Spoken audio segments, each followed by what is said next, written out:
So to become the friend that everybody needs, first thing you have to do, you have to call your friends out. You have to be willing to show them where they are weak and be willing to call them out on it. And this one's a little bit difficult because it means sometimes people's feelings are going to get hurt. And that doesn't mean you have to do this in a rude way, but you can do this in a respectful way, but you still have to bring it up because a good friend will see your weaknesses, a great friend will tell you about them so that you can then work on your weaknesses and improve your character. It might offend you when you have a friend who calls you out where you're weak, but try to see the logic behind the emotions. Try to see what they're actually saying because like the human brain is very primitive, and if it receives criticism from a loved one, it feels like that person doesn't love me anymore. Oh, she said this about me. She said that I'm lazy or whatever. She must not love me anymore. When that in fact is not the case. It's more like this is like the brain, toddler brain, going into a panic because it sees, a potential relationship being cut when that is not the case. It is just you gotta be able to see the logic behind the criticism. And they are likely criticizing you because there is a very true weakness that needs to be dealt with, in their eyes at least. But if they are trying to help you become better people, you can also help them to become a better person by calling them out on their weaknesses. Now, don't do this, like, do this with tact. Don't just do it unannounced. Don't do it, you know, as like a gotcha moment to get them back for something. That's not healthy. But just see the logic behind the emotion, behind the hurt, behind the feeling of being offended, and work towards improving yourself because we all need a friend who is willing to call us out and to help us like this, because without it, we just don't grow as well as people. We do not grow as much if we don't have this kind of person in our lives. The second way to be a good friend is to be there for your friend during the good and the bad. So it's kind of like, most people would probably be able to be there for their friend during the bad times, but during the good times, most people don't show up. And I kind of believe this is why like so many people feel very lonely despite the fact like their lives are going well and like nothing really seems to be wrong, but they feel lonely because their friends don't realize that we need friends in the good times too. All right, we need good times to share with other people. So how do you be there for your friend during the good times?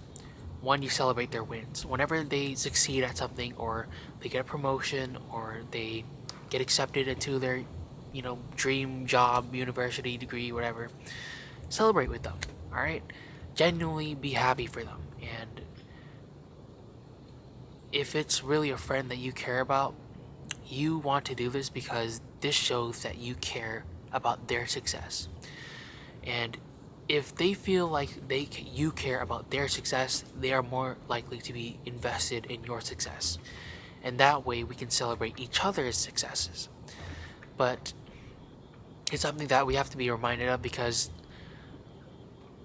most people, probably including me, like whenever our friends have something, great happen, we just like say, "Oh, cool, that's really nice." We don't actually sit there to celebrate with them. So what does that look like? How do you celebrate with them? To be honest, I know that you should celebrate with somebody, but I don't know exactly how you do this. My best guess is that you just give them more love. You celebrate with them by sharing the emotion of joy and happiness for them. You give them hugs, you tell them how proud you are of them, you tell them you love them. Just be with them, actually. Which is kind of interesting because that's also my advice for how to be a good friend during the bad times, which is don't try to fix somebody, is just be with them. What does that mean? That just means you sit with them in the darkness.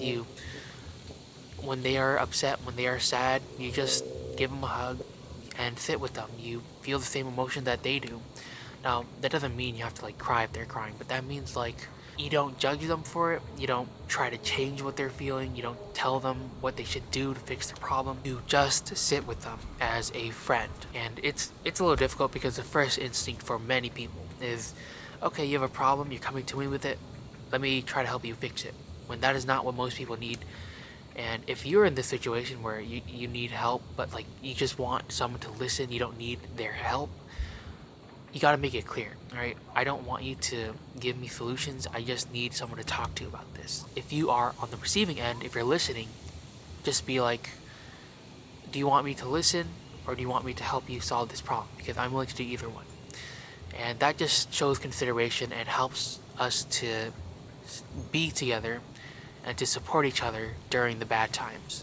Because we all need support in different ways. And some people want solutions, some people just need someone to listen to them, and then they will go and solve the problem themselves. One more thing to note is that you should encourage your friend to feel negative emotions. You shouldn't tell them to look on the bright side or to see the positive.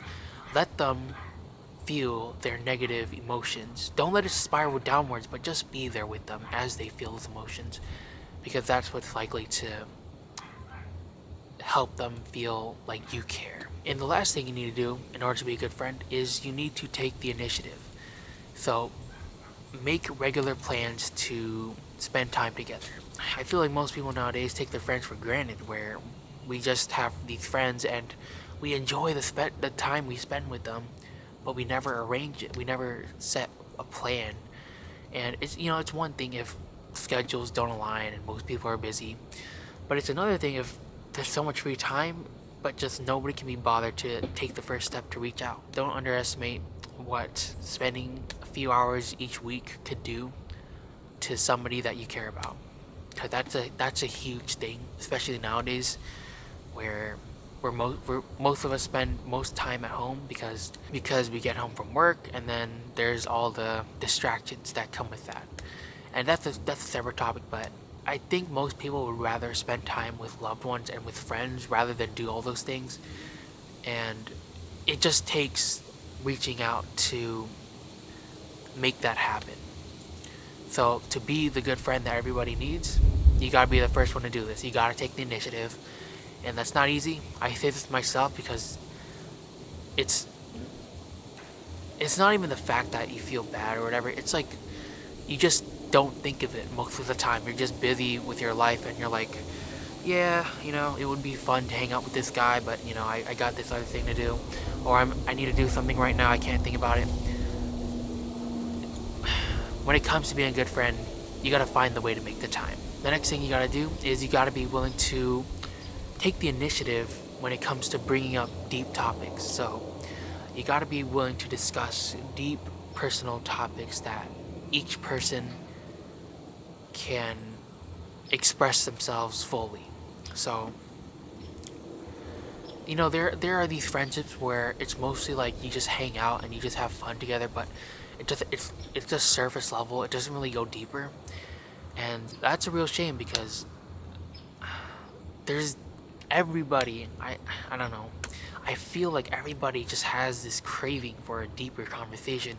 It's why we look to podcasters and why we watch celebrities talk about this stuff. It's because we want to have these conversations in our lives. We really crave them. We want to express ourselves, our ideas, our thoughts, our opinions. But there's just no real space for that to happen. And that only occurs when we're just isolated and we don't really have people to talk to because everyone is too afraid to bring up these topics. And I'll admit, I have to take this advice myself because, there are times where I'm able to bring up deep topics, but there are times where I look back and I could have spoke on a deeper topic, but something stopped me. And what is that thing? I have to figure it out so that I can then next time have a better conversation and get to know a person deeper. It's something that affects all of us, and just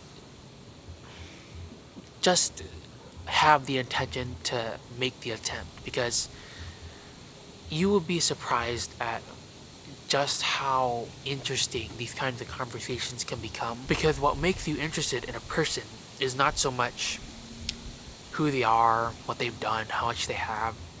It's what do they believe, what do they stand for, what are their values, and are they like willing to share that with you, and are you willing to share that with them? Because that's what makes a good friend. Yeah.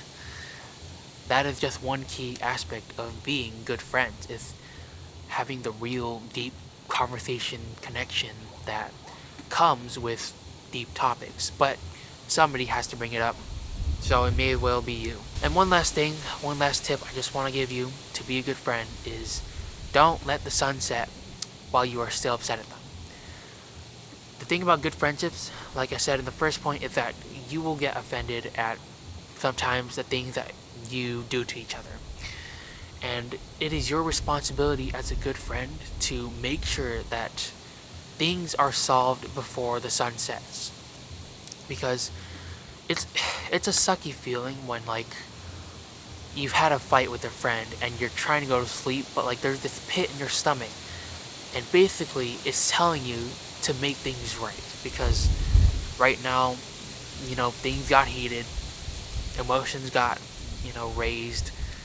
Maybe things were said that weren't meant to be said, or maybe you thought things that weren't really nice about the other person because they offended you, right? So make the effort to make peace before the sun sets.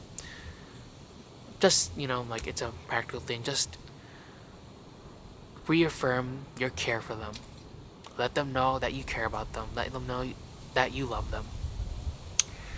And see, admit where you went wrong. Apologize if you have to. Just remember that a good friendship is a very rare thing to find nowadays, and you should not treat those things lightly at all. Don't break a friendship just because one of you got offended in a fight. Make peace. Please make peace. Make peace with each other. So anyways, I gotta go now. That's it for this video, and thank you for watching.